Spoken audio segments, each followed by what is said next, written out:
bienvenue au podcast de la Maison de Jeunes de la TUC. Un podcast où ce balado est là pour aider nos jeunes à devenir des citoyens actifs, critiques et responsables.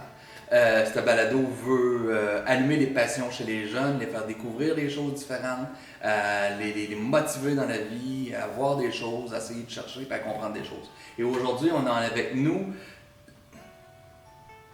Laurie Augraté, travailleuse de rue. on a Laurie, je cherchais ton nom, t'as mal. Ok, bon.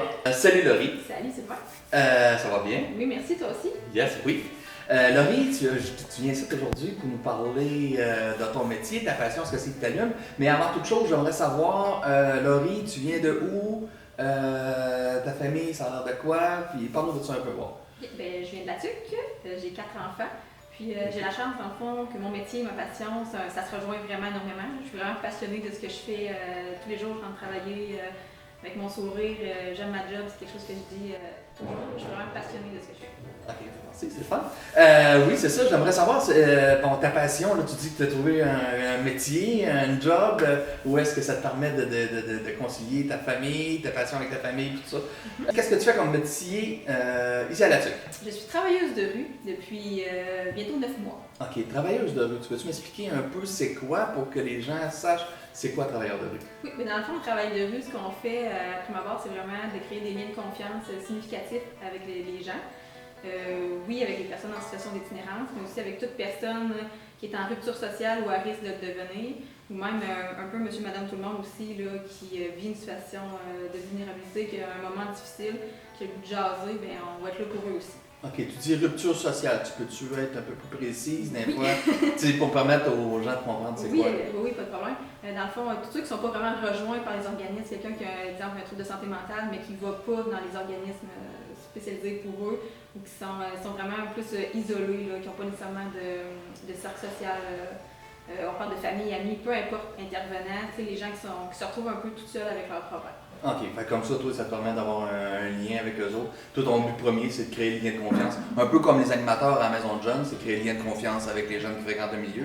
Oui. Toi, au lieu d'être dans une maison de jeunes, c'est vraiment dans la ville. Mais on dit travailleur de rue, est-ce que tu es vraiment dans la rue ou tu sais, c'est quoi ton lieu de travail, là? Ça a l'air de quoi? Ben, c'est autant dans la rue que chez les gens, que le skatepark, la marina, partout où est-ce que les gens sont dans le fond. Moi, je vais vers les gens, puis ça, c'est partout où est-ce qu'il y a des besoins. Dans le fond, on est 2 travailleurs de rue à la TUC, moi et Dani. Puis on a chacun un peu nos territoires selon notre horaire aussi, pour pas qu'on se retrouve à avoir 2 travailleurs de rue sur le même territoire. Et puis à avoir des territoires où est-ce qu'on ne trouve pas. Fait qu'on a fait un petit plan de rue, là, Dani et moi, puis on a chacun nos spots là, à aller. Ouais, puis je sais que vous faites la visite des organismes aussi. Je sais que toi, tu es venu à la maison de jeunes, venir faire des actes de présence, justement, pour te faire connaître, puis en même temps, tout ça. Je vais avoir une autre question. Ici à la TUC, 2 travailleurs de rue, est-ce que c'est suffisant? Est-ce que c'est trop? Ça a l'air de quoi? Tu sais, tu comprends ce que je veux dire? Oui. Parce qu'il y a des gens des travailleurs de rue à la TUC, on a toujours tant besoin que ça. Oui, ben c'est une excellente question. Puis en fait, oui, on n'a pas énormément d'itinérance comme à Montréal, l'itinérance qu'on voit dans la rue, les gens qui vont dormir dehors. Qui vont dormir dehors, tout ça, mais on a beaucoup d'itinérance cachée, c'est-à-dire que les gens vont aller, je vais aller squatter chez vous 2-3 jours, puis quand tu vas mettre ta porte, je vais aller chez un autre ami 2-3 jours, puis ça, je vais dormir une journée dehors, puis ça, on en a plus que d'itinérance qui est visible. Il y en a beaucoup, ça, là-dessus? Il y en a plus qu'on pense. Il y en a plus que ce que ça peut laisser paraître. Il y a beaucoup de gens qui s'en viennent ici en pensant qu'ils vont se trouver un loyer comme ça. Finalement, non, les loyers, des fois, sont difficiles à trouver. Puis oui, honnêtement, on est 2, puis on pourrait être plus. Il y a vraiment une grande demande au niveau de la détresse, l'anxiété, l'isolement, le problème de consommation. Il y a vraiment un grand besoin là-dessus. Même si on est une petite ville, là. Ouais. Fait que tu fais quand même beaucoup d'accompagnement. Bon, je veux dire, mettons les gens qui ont besoin d'une consultation quelconque avec un psychologue ou médecin ou support moral, peu importe. Tu as plusieurs accompagnements que tu peux faire. Oui, dans le fond, nous, on est là pour les écouter à prime abord, c'est vraiment dans l'accueil inconditionnel. Peu importe ce que la personne va me dire, ce qu'elle a traversé, ce qu'elle a fait, moi, je ne juge pas du tout. Je suis là pour l'écouter. Puis à partir de ce moment-là, si la personne, elle, veut aller quelque part, ben, je vais la soutenir, je vais faire le pont un peu entre les organismes et les ressources que la ville offre et la rue. Fait, je fais un peu le pont entre les deux. Puis c'est vraiment ça. Je vais faire les références personnalisées. S'il y a quelqu'un qui m'appelle, il file vraiment pas, il me parle de suicide, ça va pas. Je vais dessus, on va appeler Pierre-Luc. Pierre-Luc qui est notre personne référence à la TUC pour Académie. Fait que je vais faire les références personnalisées. Académie qui est le centre de prévention du suicide. Exactement. C'est ça. Fait que si une personne qui veut, par exemple, il y a une problématique de santé mentale, elle veut se faire des activités, quelque chose comme ça, je vais référer à un groupe d'entraide facile d'accès avec Martine Caron pour aller faire des activités à cet endroit-là. Je fais vraiment les références. Des fois, c'est financièrement, les gens ont de la difficulté à arriver, peu importe la raison. On va aller voir Nancy au CDDS, elle va pouvoir nous aider. Ça, c'est vraiment si la personne veut. Moi, je ne suis pas là pour pousser et pour obliger. Je ne suis pas la police non plus. Tu es là pour accompagner. Tu n'es pas là pour pousser, pour tirer à personne à faire des affaires. Voilà. Exact. C'est vraiment son propre gré. Tu l'accompagnes. J'accompagne la personne là où est-ce qu'elle veut aller, à son rythme. À son rythme. Ouais. OK. Fait que ça, c'est comme un travailleur de rue. Ça prend quoi comme métier? Ça prend quoi comme expérience pour être capable de faire ce métier-là? C'est quoi que ça a l'air? Moi, mon parcours est un peu atypique. J'ai étudié en sciences humaines. Après ça, j'ai fait kinésiologie avec une mineure en gérontologie là, pour les personnes âgées. J'ai aussi fait un cours de diversité culturelle, puis d'assistante en service de garde. J'ai vraiment comme été chercher un petit peu de toutes sortes de choses, mais on remarquera que peu importe mon parcours, c'était en relation d'aide que je m'en allais. Ça. Mais ceux qui veulent faire un parcours un petit peu plus ciblé pour ça. Travail social, éducation spécialisée, là, c'est des bons cours en psychologie, là, c'est tous des bons cours là, pour se rendre là, à faire du travail de rue. Ce serait quoi les avantages d'être travailleur de rue, tu dirais, mettons, comparé à un travailleur social régulier? Tu sais, mettons, qu'est-ce qui allumerait les gens à voir être travailleur de rue, là? Oui, c'est une belle question. Au fait, c'est qu'il y a tout le côté, tu sais, quand ta passion, c'est t'aimes aider les gens, que c'est en toi là, la fibre d'aider. Mais ce qui est avantageux, peut-être par rapport à plus ce qui est ici, c'est tout ça, c'est le fait que tu es dans la rue. Tu fais ton horaire un peu atypique aussi. Si tu n'es pas faite pour du 9 à 5, le travail de rue, c'est vraiment une belle possibilité pour toi là, de varier tes horaires. Puis ça te donne la chance aussi un petit peu, si tu as vécu une journée vraiment difficile, tu as fait plusieurs accompagnements qui étaient difficiles. Dans notre travail, on a beaucoup d'observations à faire aussi. Des fois, je peux avoir l'air de rien faire parce que je suis assise au parc ou je suis assise au skatepark ou en ville. Au fait, j'observe ce qui se passe puis je me fais observer par le fait même.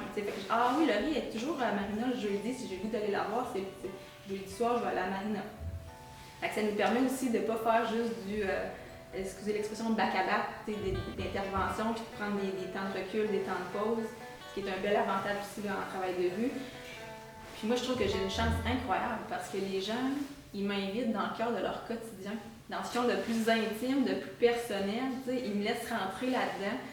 J'ai la chance de pouvoir les aider et tout ça, mais je trouve que d'un côté, c'est une belle chance que j'ai d'avoir leur confiance comme ça, puis de pouvoir vivre avec eux, là, parce que le travail de rue, c'est beaucoup ça aussi.